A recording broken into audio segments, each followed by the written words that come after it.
3-октябрь түнү Ак Ордодо кандуу окуя болгондо Ички иштер министри ыкчам топ менен жарым саатта жетип барган. Бул тууралуу өлкө башчысы Садыр Жапаров Facebook баракчасына жазды.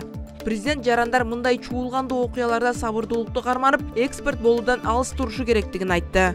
Коопсуз шаар системасынын жардамы менен кылмышкерлер бат эле аныкталып табылат. Бирок Ички иштер министрлиги акыркы окуяда шектүүнүн ким экенин дароо тааныбай элге кайрылган.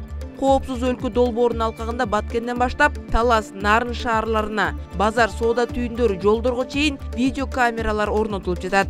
Бара-бара өлкө боюнча онлайн режимде карап отурууга мүмкүн болот. Кече жакында Айсулууну мыкаачылык менен өлтүргөн зөөкүрдү да коопсуз өлкөнүн камералары аркылуу кармадык. Бишкекте коопсуз шаардын жардамы менен кылмышкерлерди 15-20 мүнөттө кармап алган учурлар бар, деди президент. Ооба, милиция кызматкерлерине ишеним начар. Себеби илгертен бери ишеништен кеткен учурлары болгон. Эптеп кылмыштын бетин ачыш үчүн күнөөсүз эле бирөөлөрдү кармап келип, мойнуна алдырып ишти ачтык деп койгон учурлар кездешчү. Азыр андай эмес, милиция жакшы иштеп жатат. Болгону мурдатан калган ишенбөөчүлүк бар элде.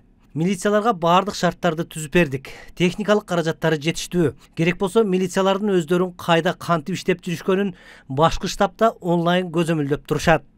Кээ бир жарандарыбыз Ички иштер министрлиги элге тез-тез маалымат берип турса болмок, мынтип ызылдабайт элек деп чыгышты. Ички иштер министрлиги мындай учурда тергөөнүн кызыкчылыгы үчүн тез-тез маалымат бере албайт. Качан гана толук изилдеп бүткөндөн кийин бериши мүмкүн. Ошондуктан мындай чуулгандуу иштерде баарыбыз эксперт болуп кетпей, сабырдуулук менен күтүшүбүз абзел. Мындан тышкары медиа сабаттуулукту сакташ ар бирибизге тиешелүү.